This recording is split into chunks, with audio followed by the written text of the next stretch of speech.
نحمدک و نستعینک نصلی و نسلم علی رسولک۔ قرآن حکیم کلاس میں آج ہم سورۃ البقرہ کی آیت نمبر 236 اور 237 کو انشاءاللہ سمجھیں گے۔ گزشتہ آیات میں نکاح و طلاق اور عدت و رضاعت کے بارے میں اہم اور بنیادی باتیں بیان ہو چکی ہیں۔ اب جو آیات ہم سمجھنے جا رہے ہیں ان میں مہر کی ادائیگی کے بارے میں اہم ہدایات فراہم کی جا رہی ہیں۔ دیکھیے آیت کو، لا جناح علیکم ان طلقتم النساء، نہیں ہے کوئی گناہ تم پر اگر تم عورتوں کو طلاق دے دو اس حالت میں کہ ما لم تمسوہن او تفرضوا لہن فریضہ، جبکہ تم نے ان کو ہاتھ بھی نہ لگایا ہو اور مہر بھی مقرر نہ کیا ہو۔ یہ ایک صورت ہے کہ بیوی کو خلوت صحیحہ اور مباشرت سے پہلے طلاق دے دی، تو اس صورت میں خاوند کے ذمے مہر کی ادائیگی ضروری نہیں اور عورت کے ذمے عدت گزارنا نہیں ہے۔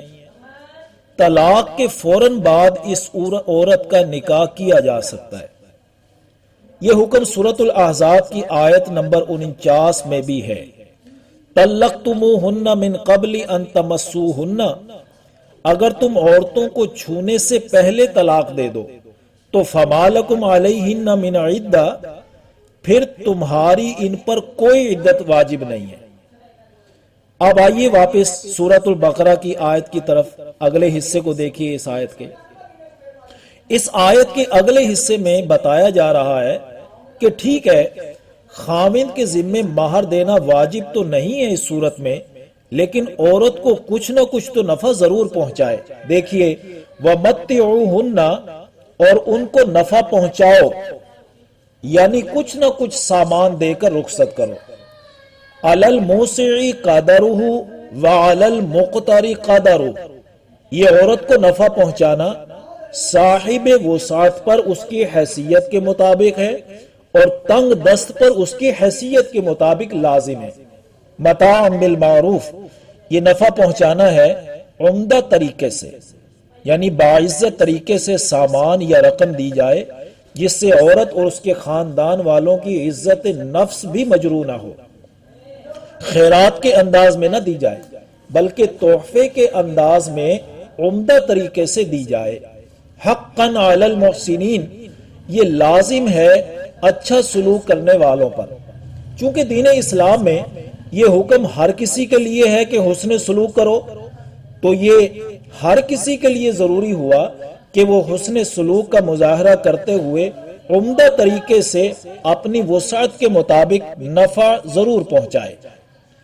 اگلی آیت میں دوسری صورت بیان ہو رہی ہے، دیکھیے وَإِن طَلَّقْتُمُوهُنَّ مِن قَبْلِ أَن تَمَسُّوهُنَّ وَقَدْ فَرَضْتُمْ لَهُنَّ فَرِيضَةً، اور اگر تم انہیں طلاق دو چھونے سے پہلے اور جبکہ ان کے لیے مہر مقرر کر دیا ہو، یعنی بیوی کو اس حالت میں طلاق دی کہ نکاح کے وقت مہر مقرر کر دیا تھا لیکن اس سے ہم بستری یا خلوت صحیحہ کی نوبت نہیں آئی، تو اب مہر کی ادائیگی کا کیا حکم ہے؟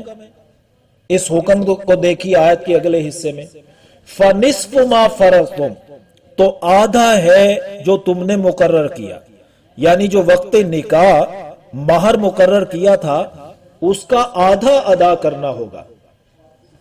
البتہ ایک استثناء یہ ہے کہ إِلَّا أَن يَعْفُونَ، مگر یہ کہ وہ عورتیں معاف کر دیں، یعنی عورتیں حسن سلوک کا مظاہرہ کرتے ہوئے آدھا مہر بھی معاف کر دیں تو پھر کوئی حرج نہیں۔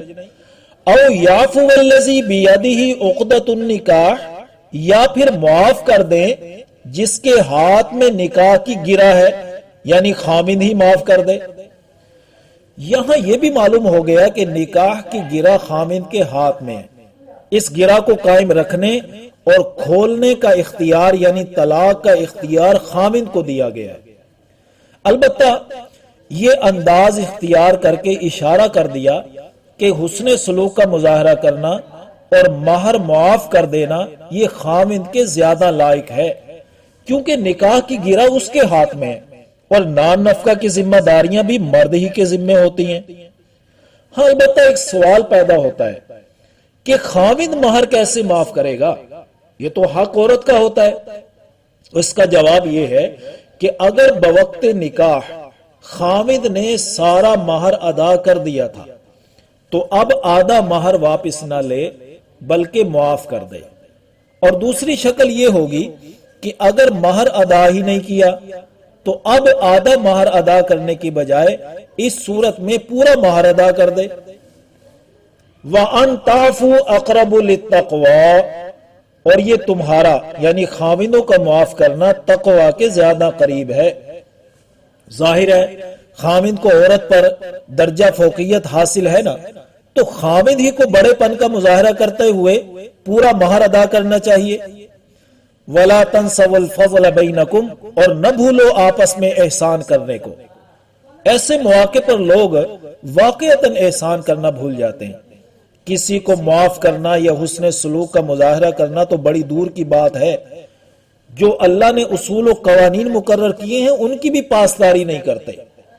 بلکہ یہاں تک دیکھا گیا ہے کہ اگر بہن بھائی نے یا بھائی بھائی نے اپنے بچوں کی آپس میں شادی کر دی اور کسی وجہ سے ان میں طلاق ہو گئی، ان بن ہو گئی، کوئی معاملہ ایسا بن گیا، تو جو پہلے رشتہ ہے بہن بھائی کا اس کو بھی ختم کرنے سے گریز نہیں کرتے۔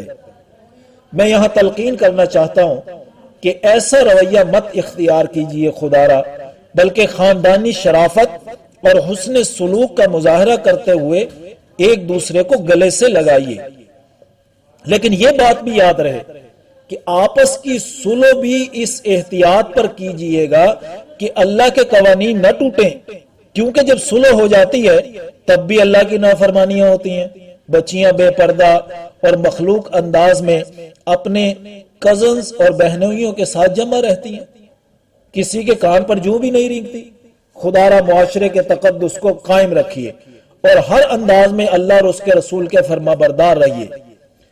آیت کے اگلے حصے میں پھر خوف خدا اور خوف حساب آخرت بٹھایا جا رہا ہے تاکہ ان ہدایات پر عمل کرنا آسان ہو جائے۔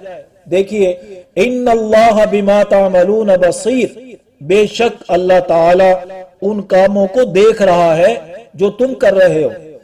یعنی کسی کا کوئی عمل، قدم، رویہ اور انداز اللہ تعالی سے پوشیدہ نہیں رہ سکتا۔ اس انداز میں خوشخبری و تسلی بھی ہے اور ڈراوا بھی ہے۔ جو لوگ دین اسلام کے اصول پر ہیں ان کے لیے تو یہ تسلی ہے، خوشخبری ہے کہ جس اللہ کی رضا اور خوشنودی حاصل کرنے کے لیے کوئی فیصلہ اور نرم رویہ اختیار کر رہے ہو تو وہ اللہ تو دیکھ رہا ہے۔ لوگ خواہ کہتے رہیں کہ اس نے گر کر صلح کی ہے، اللہ کی قسم ہے اس سے عزت کم نہیں ہوگی، بلکہ اللہ تعالیٰ عزتوں کو چار چاند لگا دے گا۔ وقتی طور پر اگر کوئی کمزوری محسوس بھی ہو، مستقبل میں نتیجتاً اللہ اس میں اضافہ فرما دیں گے۔ اور پھر اس آیت میں ان کے لیے ڈراوا ہے جو ظلم و زیادتی کی راہ اختیار کر رہے ہیں کہ اللہ تعالیٰ اس ظلم و زیادتی کو بھی دیکھ رہے ہیں، دن قیامت ان کو سزا دیں گے۔ تو اللہ تعالیٰ سے ہم سب دعا کرتے ہیں کہ ہم سب کو شرافت اور حسن سلوک کا مظاہرہ کرتے ہوئے ایک دوسرے کو معاف کرنے کی توفیق نصیب فرمائے۔ آمین یا رب العالمین۔